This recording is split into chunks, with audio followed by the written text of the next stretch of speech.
Hello friend, this is Alpana Singh. Welcome to learn with Alpana. तो चलिए friends, देखिए आज हम आप सभी लोगों के लिए सी टेट जनवरी 2024 के लिए सामाजिक विज्ञान यानी कि जिसे हम लोग सामाजिक विज्ञान भी कहते हैं, ठीक है, सामाजिक अध्ययन, इसे हम लोग शॉर्टकट में फ्रेंड्स एसएसटी बोलते हैं, ठीक है।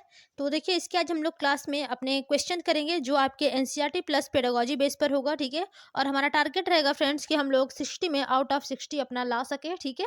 अगर नहीं भी हो सकता है तो हम लोग आउट ऑफ 55 प्लस ला सके, ठीक है। तो चलिए सबसे पहले फ्रेंड्स हम लोग अपने क्वेश्चन की ओर चलेंगे, और उसके पहले आप लोग चैनल को लाइक एंड सब्सक्राइब करिए और अपने सभी दोस्तों को फ्रेंड्स व्हाट्सअप, फेसबुक, इंस्टा और टेलीग्राम के जरिए अपने दोस्तों को शेयर करिए चैनल को, ठीक है, ताकि सभी लोग जुड़ सके चैनल से और सबको हेल्प मिल सके। तो चलिए सबसे पहले हम लोग अपने पहले क्वेश्चन की ओर चलेंगे और देखते हैं हमारा पहला क्वेश्चन जो है वो क्या कहता है। तो देखिए फ्रेंड्स, हमारा यहाँ पर पहला क्वेश्चन है कि वात दिग्दर्शी का प्रयोग क्या मापने के लिए किया जाता है, ठीक है। यानी कि जो वात दिग्दर्शी का प्रयोग होता है वो क्या मापने के लिए किया जाता है। तो पहला ऑप्शन है फ्रेंड्स आपका कि वायु वेग, दूसरा है वायु दाब, तीसरा ऑप्शन है वायु दिशा और चौथा है वायु तापमान। तो देखिए फ्रेंड, जो वात दिग्दर्शी का प्रयोग होता है ये आपकी वायु दिशा मापने के लिए इसका प्रयोग किया जाता है, वात दिग्दर्शी का, ठीक है। तो यहाँ पर देखिए फ्रेंड, जो सबसे करेक्ट ऑप्शन होगा ऑप्शन नंबर आपका थर्ड बिल्कुल करेक्ट हो जाएगा। ओके, चलिए अगले क्वेश्चन की ओर चलेंगे और देखते हैं अगला क्वेश्चन हमारा क्या है। देखिए क्वेश्चन है फ्रेंड्स कि वायुमंडल की निम्नलिखित में से कौन सी परत रेडियो तरंगों के संचरण में मदद करती है, ठीक है। यानी कि आपसे पूछा है कि रेडियो तरंगों के संचरण में कौन सी वायुमंडल की जो परत होती है वो यानी कि होती है, ठीक है। तो पहला ऑप्शन है आपका समताप मंडल, दूसरा है मध्यमंडल, तीसरा ऑप्शन है फ्रेंड्स वायुमंडल और चौथा है बहिर्मंडल, ठीक है। तो देखिए फ्रेंड्स, यहाँ पर जो क्वेश्चन पूछा गया है कि वायुमंडल की कौन सी ऐसी परत है जो आपके रेडियो तरंगों के संचरण में मदद करती है, तो वो आपका फ्रेंड्स हो जाएगा बाह्य वायुमंडल, ठीक है। जिसकी जो सामान्यता यानी कि 640 किलोमीटर ऊपर तक ये बाह्य मंडल का विस्तार पाया जाता है, ठीक है। और इसकी कोई ऊपरी सीमा फ्रेंड्स निर्धारित नहीं होती है, ठीक है। यहाँ पर देखिए हाइड्रोजन एवं हीलियम गैसों का प्रधानता रहता है, ठीक है। और इसके अलावा फ्रेंड्स यहाँ पर नाइट्रोजन, ऑक्सीजन, हीलियम तथा हाइड्रोजन की अलग अलग परतें भी यहाँ पर होती हैं, ठीक है। तो यहाँ पर जो राइट ऑप्शन होगा ऑप्शन नंबर थर्ड बिल्कुल करेक्ट होगा। ओके, चलिए अगले क्वेश्चन की ओर चलेंगे और देखते हैं हमारा अगला क्वेश्चन जो है वो क्या पूछ रहा है, ठीक है।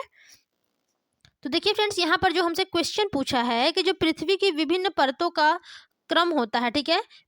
यानी कि फिर से देखिए, पृथ्वी की विभिन्न परतों को क्रम में अंतरतम, ठीक है, अंतरतम से बाह्यतम परत तक पहचानिए। यानी कि जो सबसे पहले देखिए फ्रेंड्स क्या होता है, ठीक है। यानी कि देखिए यहाँ पर चार दिया गया है ना, एक ये है, ठीक है, एक आपका ये है, एक ये है, एक ये है, ठीक है। ये आपको बताना है कि देखिए जो पृथ्वी की जो अंतरम से यानी कि इधर से लेकर के जो बाह्य तक परत तक होती है उसको आपको पहचाना है, ठीक है। यानी कि सबसे अंदर यानी कि सबसे पहले आप लोग बाह्य समझिए, ठीक है, कि जो पृथ्वी की सबसे बाह्य जो परत होती है वो क्या होती है। तो देखिए फ्रेंड, जो सबसे पहला तो आप लोग समझिए कि जो यानी कि जो बाह्य होता है, ठीक है, तो वो आपका भूपर्पटी होता है, ठीक है। यह सभी आप लोग जानते होंगे कि ये वाला जो भाग है ये आपका भूपर्पटी है, ठीक है। और इसके बाद क्या होता है फ्रेंड्स, भूपर्पटी के बाद आपका मेंटल आता है, ठीक है। यानी कि देखिए ये वाला जो भाग है ये 1 मिनट, ये देखिए जो इसके अंदर वाला भाग है, ठीक है, ये आपका मेंटल होता है, ठीक है। और इसके अंदर का जो भाग होता है फ्रेंड्स वो आपका बाहरी क्रोड होता है। देखिए यानी कि ये वाला जो भाग है, ठीक है, ये वाला, ये आपका क्या है, बाहरी क्रोड है। और जो सबसे लास्ट में है ये वाला आपका, ये आपका आंतरिक क्रोड है, ठीक है। तो यानी कि फ्रेंड्स आपसे अंतर से बाह्य की ओर पूछा है, यानी कि इधर से इधर की ओर पूछा है, तो सबसे पहले आपका क्या हो जाएगा यहाँ पर, आंतरिक क्रोड होगा। तो देखिए फर्स्ट ऑप्शन में, सेकंड ऑप्शन में तो है नहीं, ठीक है। तो आप लोग ध्यान दीजिएगा, सबसे पहले फ्रेंड्स आपका आंतरिक क्रोड होता है, उसके बाद बाहरी क्रोड होता है, उसके बाद आपका मेंटल होता है, फिर सबसे लास्ट में सबसे ऊपरी परत जो होती है वो आपका भूपर्पटी होती है, ठीक है। तो जहां पर आपका आंतरिक क्रोड, बाहरी क्रोड, मेंटल होगा वहीं आपका ऑप्शन सही होगा। तो देखिए इसमें तो दिया नहीं है, देखिए ऑप्शन नंबर फोर्थ में दिया है फ्रेंड कि सबसे अंदर क्या होता है आपका आंतरिक क्रोड, ठीक है, बाहरी कोड और मेंटल, उसके बाद परपटी, ठीक है। तो जो राइट ऑप्शन होगा यहाँ पर ऑप्शन नंबर फोर्थ बिल्कुल करेक्ट होगा। आई होप आप लोगों को समझ में आ गया होगा इसके बारे में, ठीक है, पृथ्वी के बारे में कि जो सबसे अंदर का भाग होता है फ्रेंड्स वो आंतरिक क्रोड होता है, जो उसके बाहर का वाला होता है वो आपका बाहरी क्रोड होता है, फिर उसके बाद वाला मेंटल होता है, और जो सबसे ऊपर पृथ्वी के सबसे ऊपर होती है वो आपकी भूपर्पटी होती है, ठीक है, यानी कि परपटी। तो यहाँ पर जो राइट ऑप्शन होगा ऑप्शन नंबर फोर्थ बिल्कुल करेक्ट होगा। चलिए अगले क्वेश्चन की ओर चलेंगे और देखते हैं अगला क्वेश्चन क्या है। देखिए यहाँ पर भी कुछ क्वेश्चन इस प्रकार से दिए गए घुमा फिरा के, ठीक है, तो आप लोग ध्यान दीजिएगा। देखिए क्वेश्चन है फ्रेंड्स की अ, ठीक है, कि दिए गए आरेख में सूर्य, ठीक है, यानी कि देखिए यहाँ पर आपका सूर्य है ये, ठीक है, पृथ्वी और चंद्रमा की स्थिति का ध्यान से देखिए, यानी कि देखिए यहाँ पर पृथ्वी है और ये चंद्रमा है आपका, ठीक है, तो इस स्थिति को आप ध्यान से देखिए और बताइए कि यह क्या दर्शाता है। यानी कि यानी कि देखिए सबसे पहले इधर जो है वो आपका सूर्य है, इधर आपका चंद्रमा है और बीच में क्या है फ्रेंड्स, ये आपका पृथ्वी है, ठीक है। तो अब आपको ये देखना है कि ये क्या दर्शा रहा है। यहाँ पर सूर्य ग्रहण हो रहा है, चंद्र ग्रहण हो रहा है, या फिर बृहद ज्वार भाटा हो रहा है, या फिर लघु ज्वार भाटा हो रहा है, ठीक है। तो यहाँ पर देखिए फ्रेंड्स, सबसे पहले तो आप लोग समझिए कि जो पृथ्वी यानी कि जो सौरमंडल है, ठीक है, जो पृथ्वी सौरमंडल है ये सभी ग्रहों से भिन्न होता है, ठीक है। जो पृथ्वी है ये सौरमंडल के सभी ग्रहों से भिन्न होता है और इसका फ्रेंड जो लगभग 70% हिस्सा होता है वो आपका जलमग्न होता है, ठीक है। ऐसे स्थानों पर जहां पर समुद्र भूतल से मिलता है वहां पर क्या होता है, नियमित रूप से समुद्र का जल चढ़ता उतरता रहता है, ठीक है। और जल के ऊपर चढ़ने की प्रक्रिया को फ्रेंड्स ज्वार, और जो नीचे आने की प्रक्रिया होती है, ठीक है, उसको हम लोग क्या बोलते हैं, भाटा कहा जाता है, ठीक है। तो इस प्रकार यानी कि फ्रेंड जो आपका ये चित्र दिया गया है, ठीक है, इसमें जो चित्र दिया गया है फ्रेंड्स, इसमें क्या है कि जो पृथ्वी है, ठीक है, पृथ्वी के एक ओर सूर्य और एक ओर क्या है आपका चंद्रमा, ठीक है। इधर देखिए एक ओर सूर्य है और एक ओर क्या है, चंद्रमा स्थित है। तो दोनों देखिए फ्रेंड्स एक दूसरे के विरुद्ध हैं, ठीक है, एक दूसरे के विरुद्ध पृथ्वी का जो जल है उसको आकर्षित करते हैं, ठीक है, जिससे जो भी ज्वार भाटा आता है वह कमजोर और लघु प्रकार का होता है। तो यहाँ पर जो फ्रेंड्स आपका ज्वार भाटा आएगा वो आपका कमजोर और लघु ज्वार भाटा होगा, ठीक है। तो जो राइट ऑप्शन होगा, ऑप्शन नंबर आपका फोर्थ बिल्कुल करेक्ट यहाँ पर हो जाएगा, ठीक है। तो जो राइट ऑप्शन होगा वो क्या हो जाएगा, लघु ज्वार भाटा, ठीक है। तो चलिए यहाँ पर फोर्थ ऑप्शन बिल्कुल करेक्ट है फ्रेंड्स। अगले क्वेश्चन की ओर चलेंगे और देखते हैं हमारा जो अगला क्वेश्चन है वो क्या है। देखिए क्वेश्चन है फ्रेंड्स कि जब नदी मैदान में प्रवेश करती है तो यह मुड़ जाती है, ठीक है, यानी कि जो नदी है वो जब आपके मैदान में प्रवेश करती है तो वह मुड़ जाती है और बड़े मोड़ बनाकर बहती है, जो कहलाता है, यानी कि जो जब वो बड़े मोड़ बना करके बहती है तो वो क्या कहलाता है। पहला ऑप्शन है आपका तटबंध, दूसरा है बाढ़ का मैदान, तीसरा ऑप्शन है आपका विसर्प और चौथा है फ्रेंड्स चाप झील, ठीक है। तो जब फ्रेंड्स देखिए जो आपकी नदी है वो जब मैदान में प्रवेश करती है तो वो मुड़ जाती है और बड़े मोड़ बना करके बहती है तो उसे हम लोग विसर्प कहते हैं, ठीक है। वो क्या कहलाता है आपका, विसर्प कहलाता है, ठीक है। तो ये देखिए फ्रेंड्स एक बार फिर से आप लोग समझिएगा कि जब जो नदियां हैं जब वो मैदानी भागों में प्रवेश करती है तो अपनी प्रौढ़ावस्था में पहुंच जाती है वो, ठीक है, यानी कि जो नदी होती है वो अपने प्रौढ़ावस्था में पहुंच जाती है और घाटे को गहरा करने के बजाय अपने तटों को काट कर चौड़ा करने में सक्षम हो जाती है, ठीक है। और यही घाटे की चौड़ाई जैसे जैसे बढ़ती जाती है फ्रेंड्स वह विसर्प यानी कि मियंडर का निर्माण करती है। ये जो विसर्प होते हैं फ्रेंड्स ये आपके एस आकार की होती है, ठीक है। और नदियों का इस तरह से मार्ग परिवर्तन अधिक अवसादी बोझ के कारण होता है, ध्यान दीजिएगा, ठीक है। तो यहाँ पर जो राइट ऑप्शन बनेगा ऑप्शन नंबर थर्ड आपका बिल्कुल करेक्ट हो जाएगा। ओके चलिए अगले क्वेश्चन की ओर चलते हैं, देखते हैं क्वेश्चन क्या है। देखिए क्वेश्चन है फ्रेंड्स कि अधिकांश दुर्गम क्षेत्रों में और आपदाओं के समय लोगों को बचाने और भोजन, जल, कपड़े एवं दवाओं को वितरित करने के लिए यातायात का कौन सा साधन बेहद उपयोगी है। यानी कि जो आपके अधिकांश दुर्गम क्षेत्रों में, ठीक है, दुर्गम क्षेत्रों में और जो आपदाओं के समय लोगों को बचाने और भोजन, जल, कपड़े एवं दवाओं का वितरित करने के लिए जो आपके यातायात है, ठीक है, वो कौन सा साधन बेहद उपयोगी होगा। पहला ऑप्शन है फ्रेंड्स वायु मार्ग, दूसरा है रेल मार्ग, तीसरा है सड़क मार्ग और चौथा है आपका जल मार्ग, ठीक है। तो यहाँ पर फ्रेंड्स जो आपका बेहद सबसे उपयोगी साधन होगा, ठीक है, यातायात का, यानी कि कौन सा साधन बेहद उपयोगी होगा फ्रेंड्स, ये आपका वायु मार्ग होगा। क्योंकि देखिए फ्रेंड्स जो अधिकांश दुर्गम क्षेत्रों में और जो प्रकृति में बाढ़, सूखा, भूकंप, सुनामी, ठीक है, इन सब जैसे आकस्मिक आपदा के कारण जो आवागमन के जो संसाधन होते हैं वो पूरी तरह से फ्रेंड्स या तो ध्वस्त हो जाते हैं, ठीक है, या दुर्गम हो जाते हैं। ऐसे में देखिए एक आपका वायु मार्ग ही ऐसा माध्यम होता है जिससे सड़कों की जरूरत नहीं होती और ये काफी सुगमता पूर्वक काम करते हैं, ठीक है। तो यहाँ पर जो राइट ऑप्शन होगा फ्रेंड्स, राइट ऑप्शन क्या हो जाएगा, ऑप्शन नंबर फर्स्ट बिल्कुल करेक्ट होगा, यानी कि वायु मार्ग। ओके तो चलिए अब हम लोग अपने अगले क्वेश्चन की ओर चलते हैं, देखते हैं क्या है। देखिए क्वेश्चन है फ्रेंड्स कि भूगोल की वह शाखा, ठीक है, भूगोल की वह शाखा जो विशिष्ट मानव जनसंख्या की संरचना के विषय से संबंधित है कहलाती है, ठीक है। यानी कि जो भूगोल की वह शाखा जो आपके विशिष्ट मानव जनसंख्या की संरचना के विषय से संबोधित है, ठीक है, ये क्या कहलाती है। पहला ऑप्शन है नगरीय भूगोल, दूसरा है जैव भूगोल, थर्ड ऑप्शन है सांख्यिकीय और चौथा है आपका मानव भूगोल। तो यहाँ पर फ्रेंड जब आपकी जो भूगोल की बात की जा रही है कि जहाँ पर विशिष्ट मानव जनसंख्या की संरचना के विषय से संबंधित प्रदेश है फ्रेंड, तो वो आपका जैव भूगोल के अंतर्गत आएगा, ठीक है। तो ये आपका जैव भूगोल ही कहलाएगा। तो राइट ऑप्शन क्या हो जाएगा? ऑप्शन नंबर आपका सेकंड बिल्कुल करेक्ट होगा। ओके, चलिए अब हम लोग अपने अगले क्वेश्चन की ओर चलते हैं, देखते हैं क्वेश्चन क्या है। कल देखिए हमारी क्लास जो है वो बीच में ही रुक गई थी, ठीक है, और क्लास कंप्लीट नहीं हो पाई थी, तो आज हम अपनी क्लास जो है वो पूरी कंप्लीटली कराएंगे, ठीक है। तो चलिए फ्रेंड्स, देखिए क्वेश्चन है आपका, देखिए ये जो क्वेश्चन है ये आपके अभिकथन और कारक वाले हैं, ठीक है। तो यहाँ पर देखिए सबसे पहले आपका जो अभिकथन ए है वो क्या है, ठीक है। देखिए अभिकथन ए है फ्रेंड्स कि सूर्य गुजरात में अरुणाचल प्रदेश से लगभग 2 घंटे बाद अस्त होता है, ठीक है। तो ये तो देखिए फ्रेंड्स बिल्कुल सही है, क्योंकि देखिए जो अरुणाचल प्रदेश है फ्रेंड्स, वहां पर आपका क्या है कि 68 डिग्री 7 मिनट, ठीक है, पूर्वी देशांतर में, और जो गुजरात है वो आपका 97 डिग्री 25 मिनट पूर्व देशांतर पर स्थित है, ठीक है। तो इसलिए यहाँ पर जो अरुणाचल प्रदेश है फ्रेंड्स और जो गुजरात है, ठीक है, इसके बीच फ्रेंड्स लगभग 30 डिग्री देशांतर का अंतर है, ठीक है। तो इस कारण यानी कि यहाँ पर दोनों राज्यों के बीच जो है कि आपके 2 घंटे का अंतर पाया जाता है, जो कि आपका ये जो अभिकथन है वो बिल्कुल सही है कि जो गुजरात है फ्रेंड्स, ठीक है, उसमें अरुणाचल प्रदेश से लगभग 2 घंटे बाद जो सूर्य है वो अस्त होता है।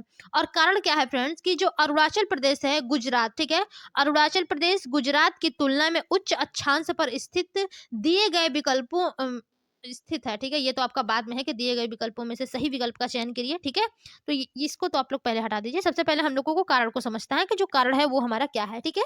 तो क्या दिया है कि जो अरुणाचल प्रदेश है जो गुजरात है, ठीक है, यानी कि अरुणाचल प्रदेश गुजरात की तुलना में उच्च अक्षांश पर स्थित है। देखिए फ्रेंड्स ये दोनों ही बिल्कुल सही है, लेकिन देखिए जो आर है वो ए की व्याख्या नहीं कर रहा है, ठीक है, ये यहाँ पर स्पष्ट नहीं है। तो देखिए फ्रेंड जो इसका राइट ऑप्शन होगा कि ए और आर दोनों ही सही है, लेकिन जो आर है वो स्पष्ट नहीं करता है, यानी कि जो ए है उसका स्पष्टीकरण आर नहीं दे रहा है, ठीक है। तो जो राइट ऑप्शन होगा फ्रेंड्स, ऑप्शन नंबर आपका सेकंड बिल्कुल करेक्ट हो जाएगा। ओके, चलिए अगले क्वेश्चन की ओर चलते हैं, देखते हैं क्या है क्वेश्चन। देखिए फ्रेंड्स यहाँ पर हमारा अगला क्वेश्चन है आपका, ठीक है, कि निम्नलिखित में से कौन सा ऊर्जा का गैर परंपरागत स्रोत है, ठीक है। आपको बताना है कि ऊर्जा का जो गैर परंपरागत स्रोत है वो कौन सा है। पहला ऑप्शन है फ्रेंड्स की ईंधन, दूसरा है प्राकृतिक गैस, तीसरा ऑप्शन है आपका सौर ऊर्जा, और चौथा है आपका कोयला, ठीक है। तो देखिए हमसे क्या पूछा गया है फ्रेंड्स कि कौन सा ऊर्जा का गैर परंपरागत स्रोत है, ठीक है। तो देखिए फ्रेंड जो ऊर्जा का आपका गैर परंपरागत स्रोत होगा वो आपका क्या हो जाएगा, सौर ऊर्जा होगा, ठीक है। यानी कि राइट ऑप्शन आपका थर्ड बिल्कुल करेक्ट होगा। देखिए फ्रेंड जो ऊर्जा होते हैं वो ऐसे स्रोत है जिनका इस्तेमाल मानव द्वारा बार बार किया जा सकता है, ठीक है। और जो आपका गैर परंपरागत ऊर्जा के स्रोत है फ्रेंड्स ये कहे जाते हैं ये, ठीक है, यानी कि जिसका बार बार प्रयोग किया जाता है, ठीक है। तो देखिए फ्रेंड जो गैर परंपरागत ऊर्जा के स्रोतों के दायरे में आते हैं वो आपका सौर ऊर्जा होता है, पवन ऊर्जा होता है, जल विद्युत होता है, ठीक है, बायोगैस, हाइड्रोजन ईंधन, कोशिकाएं, समुद्री ऊर्जा, भूतापीय ऊर्जा, ठीक है। ये सब आपके नवीन प्रौद्योगिकियां आती हैं, ठीक है। यानी कि ये सब क्या है फ्रेंड्स, गैर परंपरागत ऊर्जा के स्रोत हैं। ओके, तो यहाँ पर जो राइट ऑप्शन होगा ऑप्शन नंबर आपका थर्ड बिल्कुल करेक्ट होगा।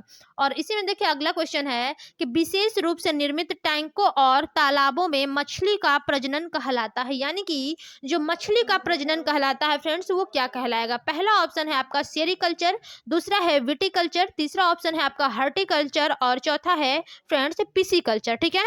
तो देखिए फ्रेंड्स जहां पर आपके मछली के प्रजनन का कार्य होता है, ठीक है, तालाबों में, टैंकों में, तो ये आपका फ्रेंड्स पिसीकल्चर कहलाता है, ठीक है। यानी कि जो राइट ऑप्शन होगा यहाँ पर ऑप्शन नंबर फोर्थ बिल्कुल करेक्ट होगा, पिसीकल्चर, ठीक है। तो चलिए यहाँ पर आप लोग, आई होप फ्रेंड्स आप लोग सभी लोगों को समझ में आ रहा होगा। चलिए अब हम लोग अपने अगले क्वेश्चन की ओर चलेंगे और देखते हैं हमारा अगला क्वेश्चन क्या कहता है।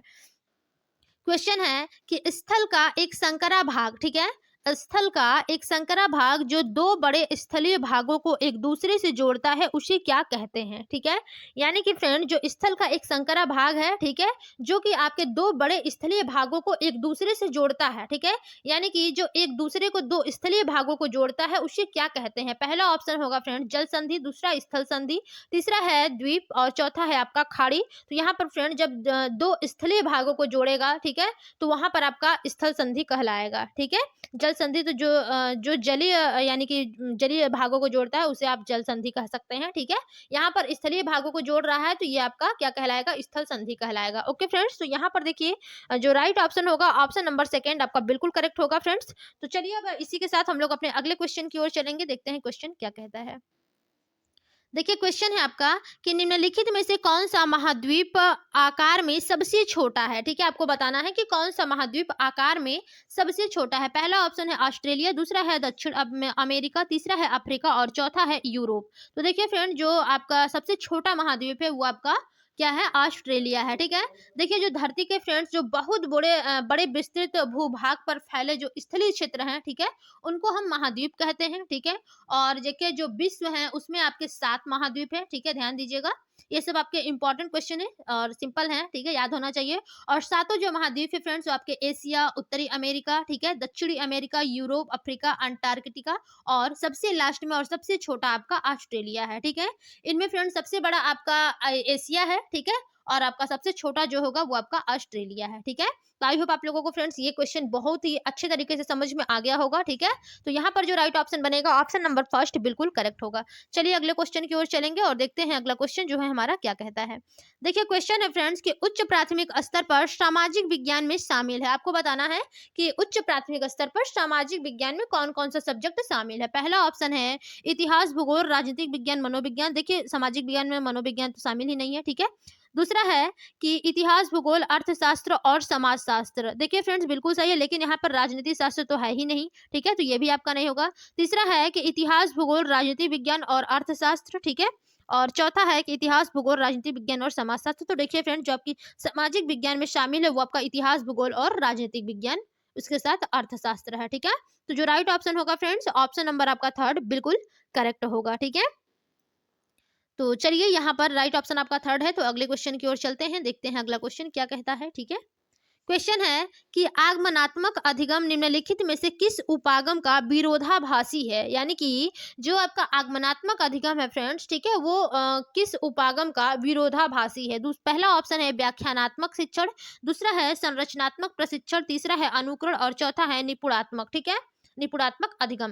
तो देखिए यहाँ पर जो सबसे करेक्ट ऑप्शन होगा फ्रेंड्स वो आपका होगा व्याख्यात्मक शिक्षण। ठीक है, ये निगमनात्मक अधिगम का विरोधाभासी है। ठीक है, यानी कि विरोध करता है व्याख्यात्मक शिक्षण। ओके, तो यहाँ पर जो राइट ऑप्शन होगा ऑप्शन नंबर फर्स्ट बिल्कुल करेक्ट हो जाएगा। ठीक है, इस तरीके से हम आप लोगों को एक बार और समझा देते हैं कि देखिए फ्रेंड, जो आगमन विधि होता है, ठीक है, इसके अंतर्गत आपके जो विशेष तथ्य होते हैं, घटना होते हैं, ठीक है, इनके निरीक्षण तथा विश्लेषण द्वारा सामान्य नियमों यानी कि जो सिद्धांत है उनका निर्माण किया जाता है। ठीक है, और इस विधि में फ्रेंड्स जो आपके अज्ञात से ज्ञात की ओर, ठीक है, यानी कि आगमनात्मक में अज्ञात से अज्ञात की ओर, विशिष्ट से सम्मान की ओर और मूर्त से अमूर्त, ठीक है, इस प्रकार के जैसे शिक्षण सूत्र जो है वो आपका प्रयोग किया जाता है। लेकिन देखिए जब व्याख्यान विधि की बात आती है फ्रेंड्स, तो इसमें इस तरह के किसी भी तरीके का इस्तेमाल नहीं किया जाता है, बल्कि यह जो आपका विधि होता है ये आपका अध्यापक केंद्रित होता है और आपकी गहरी समझ, व्यवहारिक अनुप्रयोग, मूल्यांकन, संश्लेषण और आपके विश्लेषण के लिए उपयोगी ये सब नहीं है व्याख्यात्मक विधि। ठीक है,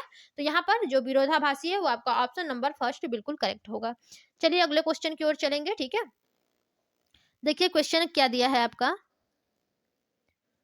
कि दिए गए कथनों, ठीक है, दिए गए कथनों ए और बी को पढ़िए और सही उत्तर का चयन कीजिए। ठीक है, यानी कि कुछ कथन दिए गए हैं ए और बी, तो आपको पढ़ना है और सही उत्तर का चयन करना है। तो सबसे पहले देखिए फ्रेंड्स, ऑप्शन नंबर ए क्या है कि आलोचनात्मक सोच धारणाओं के निर्माण तथा विचारों के अनुप्रयोग और विस्तार को बढ़ावा देती है, जो कि बिल्कुल सही है फ्रेंड। जो आपकी आलोचनात्मक सोच होती है, ठीक है, वो आपके कॉन्सेप्ट के निर्माण, ठीक है, और जो विचारों का आपका प्रयोग होता है उसको विस्तार और बढ़ावा देती है, जो कि बिल्कुल सही है। ठीक है, और सेकेंड ऑप्शन है कि यह दूसरे के तर्कों और विश्वासों को समझने और मूल्यांकन करने में मदद नहीं करता है। बिल्कुल गलत है फ्रेंड्स, ये आपके दूसरों के तर्कों, विश्वासों को समझने और मूल्यांकन करने में भी आलोचनात्मक सोच जो होता है वो मदद करता है। ठीक है, तो यहाँ पर देखिए फ्रेंड्स ए सही होगा, लेकिन जो बी है आपका वो गलत होगा। ठीक है, तो यहाँ पर देखिए जो राइट ऑप्शन है वो आपका ऑप्शन नंबर फर्स्ट बिल्कुल करेक्ट होगा कि ए सत्य है और जो बी है वो असत्य है। ओके, चलिए अगले क्वेश्चन की ओर चलेंगे, देखते हैं क्वेश्चन क्या कहता है। क्वेश्चन है फ्रेंड्स कि अनुभवजन्य साक्ष्य क्या है। ठीक है, आपको बताना है कि जो अनुभवजन्य साक्ष्य होता है यानी कि जो हमारा एक्सपीरियंस होता है वो क्या होता है। पहला ऑप्शन है कि इंद्रियों के माध्यम से वास्तविक दुनिया में एकत्रित आंकड़े, जो कि बिल्कुल सही होगा। दूसरा है कि अनुसंधान के लिए एक संख्यात्मक दृष्टिकोण, देखिए संख्यात्मक दृष्टिकोण फ्रेंड्स आपका निगेटिव होता है। दूसरा है मैट्रिक इकाइयों में मापे गए आंकड़े, ये भी आपका निगेटिव होगा। और चौथा है कि आंकड़ों के संग्रह के विश्वसनीय तरीकों का उपयोग करके एकत्रित आंकड़े, तो यहाँ पर ये भी आपका गलत होगा। देखिए फ्रेंड, फ्रेंड जो अनुभवजन्य होता है, यानी कि जो इंद्रियों के माध्यम से आपने सीखा है, ठीक है, इंद्रियों के माध्यम से जो आपकी वास्तविक दुनिया यानी कि जो दुनिया की सच्चाई है, ठीक है, इसमें आपके एकत्रित आंकड़े जो होगा वही आपका बिल्कुल सही होगा। यानी कि जो आप इंद्रियों के माध्यम से जो अपने आंख, नाक, त्वचा, ठीक है, इस सब के माध्यम से जो भी आप वास्तविक दुनिया में आपने जो एकत्रित आंकड़े किए हैं, ठीक है, वो आपका अनुभवजन्य साक्ष्य होता है। ओके, तो यहाँ पर जो राइट ऑप्शन होगा ऑप्शन नंबर फर्स्ट ही बिल्कुल करेक्ट होगा। ओके फ्रेंड्स, तो चलिए अब हम लोग अपने अगले क्वेश्चन की ओर चलेंगे और देखते हैं अगला क्वेश्चन हमारा क्या कहता है। देखिए क्वेश्चन है कि भौतिक विशेषताओं के मॉडल यानी कि प्रतिक्रिया डैश शिक्षण के लिए सबसे अधिक उपयुक्त है। यानी कि जो भौतिक विशेषताओं के जो आपकी मॉडल होती हैं, प्रतिक्रिया होती हैं, ठीक है, इसके शिक्षण के लिए सबसे अधिक उपयुक्त क्या है? पहला ऑप्शन है इतिहास, दूसरा है अर्थशास्त्र, तीसरा है भूगोल और चौथा है फ्रेंड्स आपकी राजनीतिक विज्ञान। ठीक है, तो जब बात की जाती है फ्रेंड्स भौतिक विशेषताओं की यानी कि वास्तविक जगत की, ठीक है, भौतिक विशेषताओं के जो आप मॉडल और प्रतिक्रिया दिखाएंगे वो शिक्षण के लिए सबसे उपयुक्त कहाँ पर होगा फ्रेंड्स? तो वो आपके भूगोल में होगा। ठीक है, भूगोल में ही देखिए जो भौतिक विशेषताएं होती हैं, जल, वायु, भूमि, पृथ्वी जो भी होता है, ठीक है, ये सब आपके जो भौतिक विशेषताएं होती हैं ये सब आपके भूगोल के विषय के अंतर्गत आती हैं। ठीक है, तो यहाँ पर जो राइट ऑप्शन होगा ऑप्शन नंबर थर्ड बिल्कुल करेक्ट हो जाएगा। ओके, चलिए अगले क्वेश्चन की ओर चलते हैं, देखते हैं क्या है। देखिए क्वेश्चन है फ्रेंड्स कि स्थानीय समाचार पत्र से मौसम की जानकारी का संग्रह किस प्रकार का स्रोत है। यानी कि जब आप स्थानीय समाचार पत्र से मौसम की जानकारी के संग्रह का जो आप यानी कि जो संग्रह का जो आपका किस प्रकार का स्रोत है ये आपको बताना है। यानी कि जो समाचार पत्र है, ठीक है, उससे जो मौसम की जानकारी का संग्रह मिलता है ये आपका किस प्रकार का स्रोत है। समझिएगा क्वेश्चन को।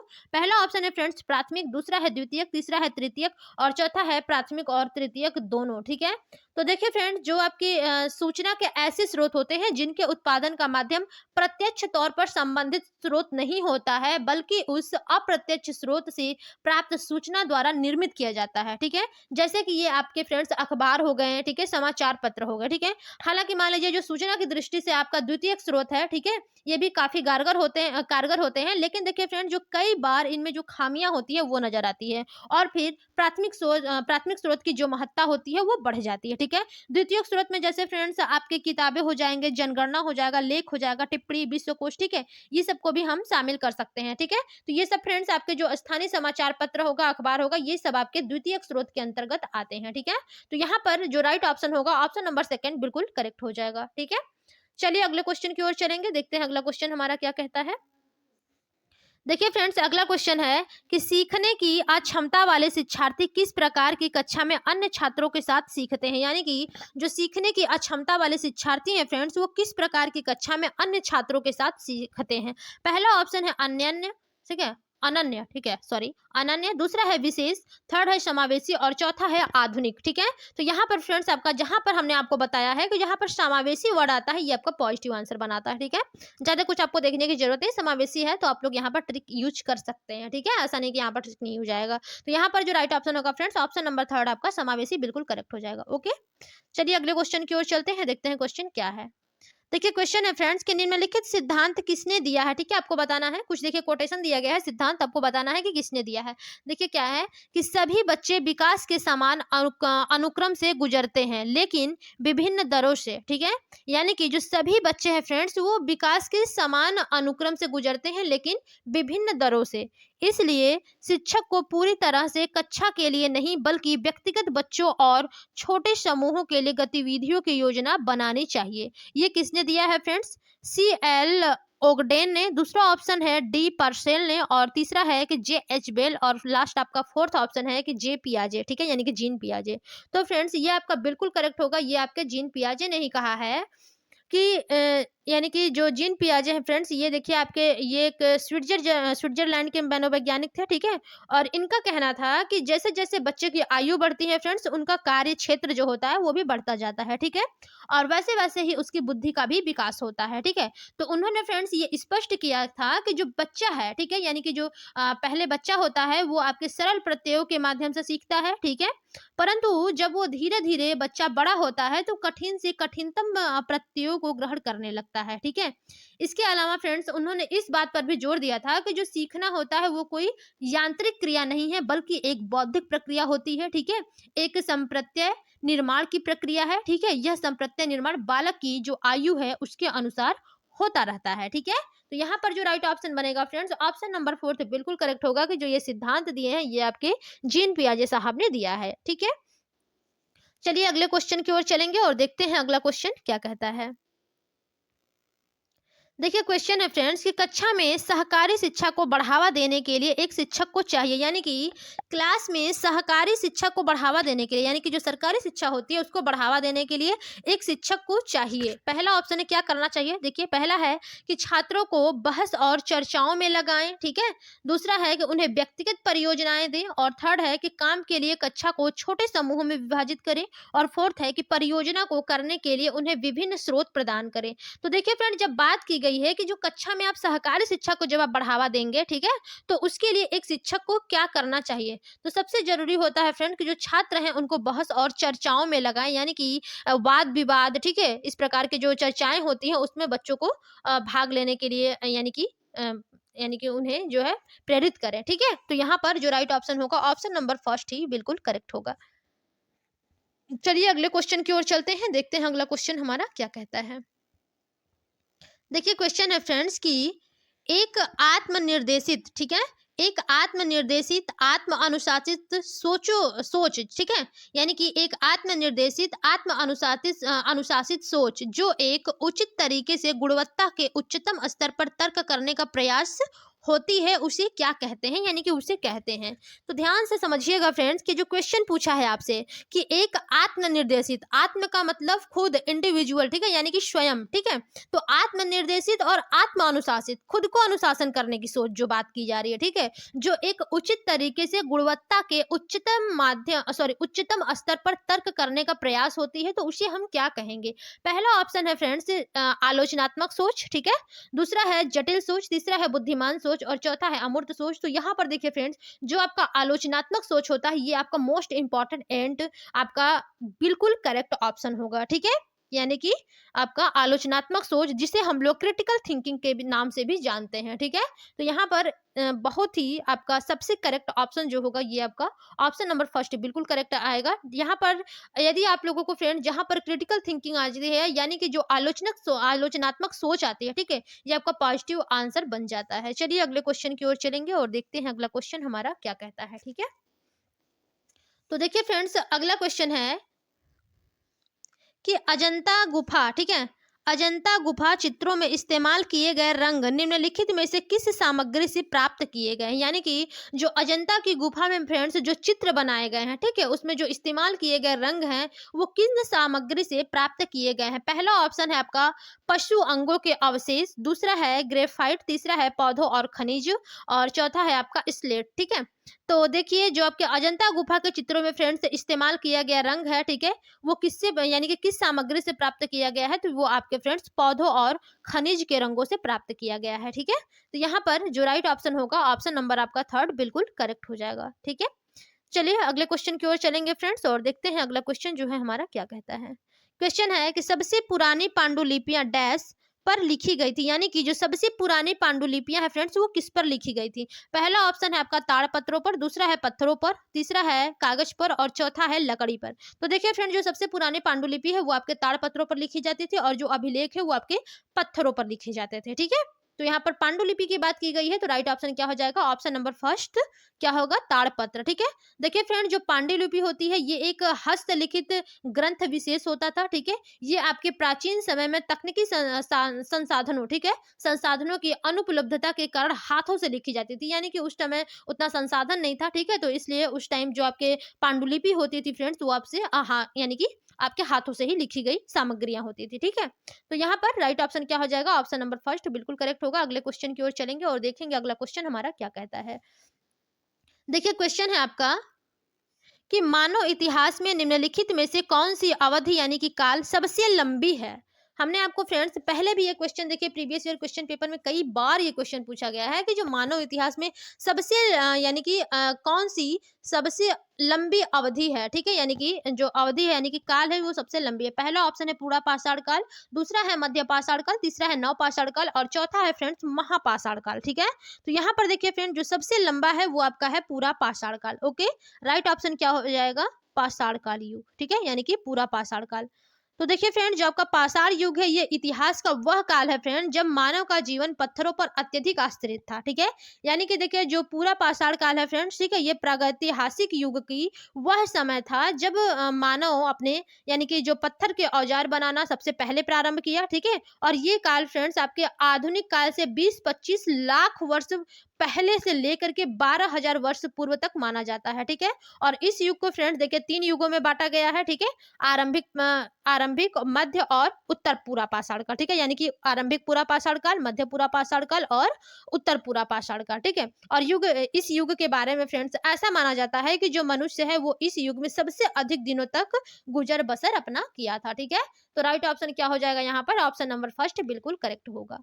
चलिए अगले क्वेश्चन की ओर चलते हैं और देखिए क्वेश्चन क्या दिया है। देखिए इस प्रकार के क्वेश्चन दिए गए हैं फ्रेंड्स कि दिए गए कथनों, ठीक है, ए और बी को पढ़िए और सही उत्तर का चयन कीजिए। आपको 2 कथन दिए गए हैं, ए और बी, उसको पढ़ना है और सही उत्तर देना है। ठीक है, देखिए पहला ऑप्शन है आपका कि मेहरगढ़ पाकिस्तान के बोलन दर्रे के पास एक उपजाऊ मैदान में स्थित है, जो कि बिल्कुल सही है फ्रेंड्स। जो आपका मेहरगढ़ है वो आपके पाकिस्तान के बोलन दर्रे के पास एक उपजाऊ मैदान में स्थित है, ये बात आपकी बिल्कुल सही है। ठीक है, और बी ऑप्शन है कि यहाँ खेती और पशुपालन के साक्ष्य पाए जाते हैं, जो कि बिल्कुल सही है फ्रेंड्स। जो आपका मेहरगढ़ पाकिस्तान में है वहां पर खेती और पशुपालन के साक्ष्य भी पाए जाते हैं। ठीक है, तो यहाँ पर क्या राइट ऑप्शन होगा फ्रेंड्स? ऑप्शन नंबर 4 बिल्कुल करेक्ट होगा कि ए और बी जो है कि दोनों सत्य है। ठीक है, तो चलिए यहाँ पर फोर्थ ऑप्शन बिल्कुल करेक्ट है फ्रेंड्स। अगले क्वेश्चन की ओर चलेंगे और देखते हैं अगला क्वेश्चन हमारा क्या कहता है। देखिए क्वेश्चन है अगला कि भारत के निम्नलिखित राज्यों में से किस एक राज्य में हड़प्पा सभ्यता के नगर सबसे बड़ी संख्या में मिले हैं। यानी कि आपको बताना है फ्रेंड्स कि जो भारत है, ठीक है, वो यानी कि जो भारत में कौन सा ऐसा राज्य है जहां पर एक राज्य में हड़प्पा सभ्यता के नगर की सबसे बड़ी संख्या में मिले हैं। यानी कि जो कौन सा ऐसा नगर है हड़प्पा सभ्यता का कि जो सबसे बड़ी संख्या में मिले हैं। पहला ऑप्शन है पंजाब, दूसरा है हरियाणा, तीसरा है गुजरात और चौथा है आपका जम्मू कश्मीर। ठीक है, तो यहाँ पर देखिए फ्रेंड जो गुजरात राज्य है, ठीक है, जो आपकी सिंधु घाटी की सभ्यता का क्षेत्र है फ्रेंड्स, ये आपका तो अत्यंत ही व्यापक था। ठीक है, और देखिए फ्रेंड जो हड़प्पा और मोहनजोदड़ो थी, ठीक है, इनकी खुदाई से इस सभ्यता ने अनेक प्रमाण मिले हैं। ठीक है, और इसमें देखिए फ्रेंड्स आपके लोथल, सुरकोटदा, रंगपुर, आपके और क्या क्या है, हाँ, रोजदी, ठीक है, रोजदी, मलवड़, ठीक है, देसलपुर, धौलावीरा, प्रभास पाटन और आपका एक और नाम है भगत राव। ठीक है, भगत राव, ये सब देखिए फ्रेंड्स जो भी स्थल है ये आपके गुजरात से प्राप्त हुए थे, जो कि भारत में मिलने वाली हड़प्पाई नगरों की संख्या के हिसाब से सर्वाधिक है। ठीक है, तो जो राइट ऑप्शन होगा ऑप्शन नंबर आपका थर्ड बिल्कुल करेक्ट होगा। ओके, चलिए अगले क्वेश्चन की ओर चलते हैं, देखते हैं क्या क्वेश्चन है आपका।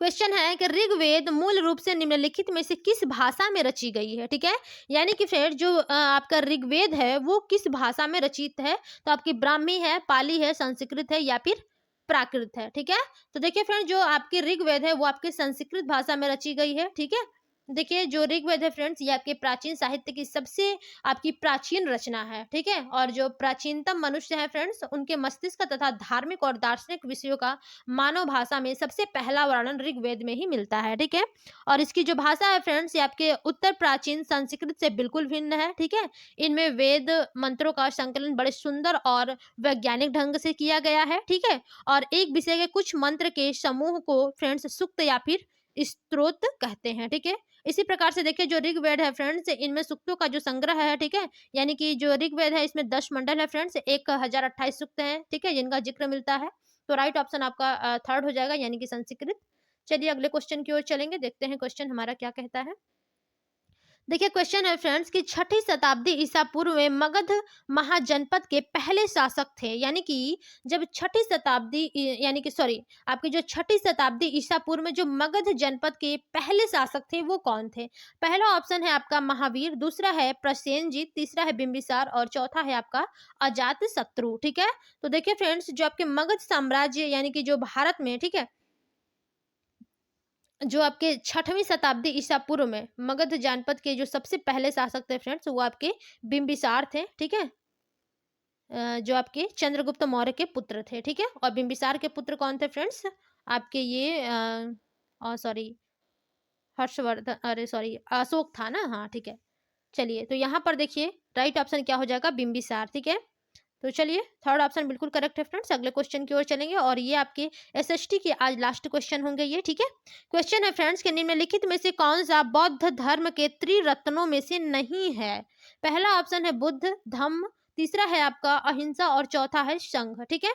तो देखिए फ्रेंड्स यहाँ पर जो सबसे करेक्ट ऑप्शन होगा कि जो नहीं है, ध्यान देना है आपको, जो नॉट वाले क्वेश्चन पूछे गए हैं कि जो बुद्ध धर्म के, ठीक है, तीन रत्नों में से नहीं है, तो फ्रेंड्स वो आपका क्या हो जाएगा, ऑप्शन नंबर थर्ड अहिंसा होगा। क्योंकि देखिए बुद्ध, धम्म और संघ, ठीक है, ये तीनों ही आपके त्रिरत्नों में से है, ठीक है। देखिए धम्म का सॉरी जो आपका यहाँ पर, ठीक है, जो धम्म है फ्रेंड्स ये आपकी बुद्ध की शिक्षाएं हैं, और ठीक है, और जो संघ है इसमें बौद्ध भिक्षु एवं बौद्ध उपासकों का संगठन होता था, ठीक है।